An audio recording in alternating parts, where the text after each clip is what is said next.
Have you ever been so sure someone was the one? You know that feeling you get from all the pop songs and romantic movies? Well, that's exactly where Tom's head is at. He's a hopeless romantic, completely convinced that true happiness hinges on finding his ideal partner. And then, one day, in an elevator, he meets Summer. She's listening to the Smiths, his favorite band. That's it. That's the sign. For Tom, this shared taste in music is more than just a coincidence. It's a cosmic signal that she's his soulmate. But his friend Rachel tries to warn him. She points out that liking the same bizarro crap doesn't automatically mean you were meant to be. It takes more, something deeper. Tom doesn't listen though. He's too busy projecting all his dreams onto Summer, turning her into this perfect, idealized version of a woman. This isn't just about her, it's about him. His own insecurities and low self-esteem fuel this need for an external source of validation, a perfect person to complete his life. The problem is, Summer isn't the fantasy girl Tom has created in his head. She's a real person with her own history and her own views on love, which are pretty cynical, actually. Past experiences have made her wary of relationships and commitment. So, while Tom is dreaming of a grand romance, Summer is upfront about wanting something casual. This is where the mismatch begins. Despite her telling him she doesn't want a boyfriend, Tom launches a passionate pursuit. He's convinced he can change her mind, that their connection is too special to be just casual. As they spend more time together, their intimacy grows.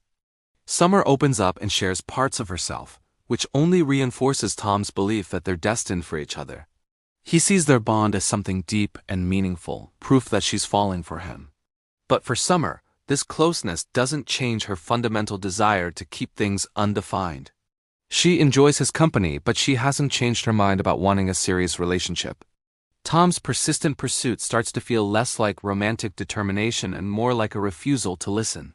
He keeps pushing, subtly crossing the boundaries she has set. His actions are driven by his romanticized ideals, not by a genuine respect for what she wants. This is the core issue, a massive failure in communication. Tom hears what he wants to hear, interpreting her actions through his own biased lens instead of truly understanding her intentions. From the very beginning, they are emotionally mismatched, setting their relationship up for failure. Looking back, was Tom ever really in love with Summer? Or was he in love with the idea of her? His attraction is based on superficial traits: her taste in music, her looks, the way she makes him feel. He projects his hopes and dreams onto her, creating a fantasy that has very little to do with who she actually is. He never truly gets to know Summer, the real person with flaws and fears.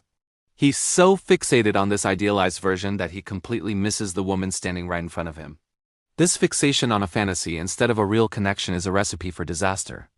So when Summer finally ends things, Tom is completely blindsided and shattered. His whole world comes crashing down. The breakup doesn't just hurt, it poisons everything.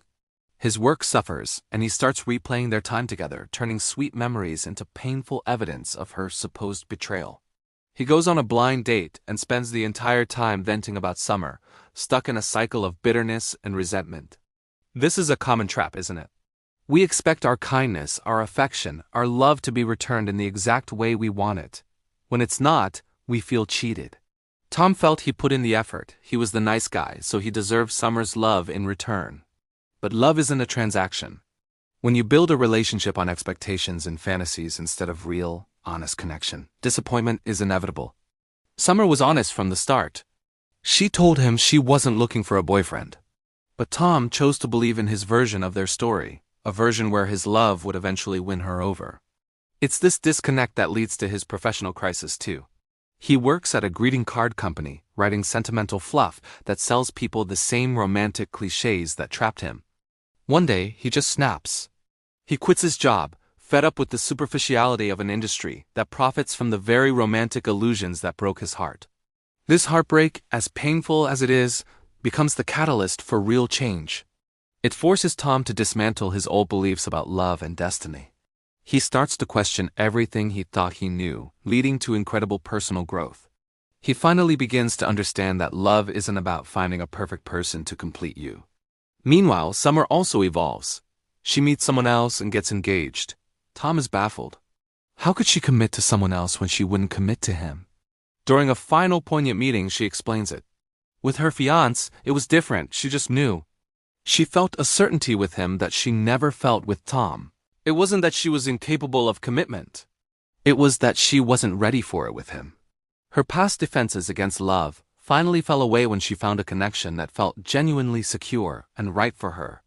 This conversation is a turning point for Tom. He finally gets it. It wasn't about him not being good enough. It was about timing, compatibility, and a kind of certainty that can't be forced. Love can show up unexpectedly in ways we never planned. The film beautifully symbolizes this growth with its ending. Tom, having let go of Summer, goes for a job interview and meets a new woman. Her name? Autumn. It signifies a new season in his life, one built on a more mature and realistic perspective on love. Ultimately, both Tom and Summer learn and grow from their time together. The experience teaches them what they truly need and deserve in a relationship. It's a powerful reminder that love isn't about destiny or finding the one. It's about being open, communicating honestly, and recognizing that the end of one story can be the beautiful beginning of another. The journey itself, even the painful parts, is what shapes us and prepares us for the love that's truly meant for us. Thanks for watching.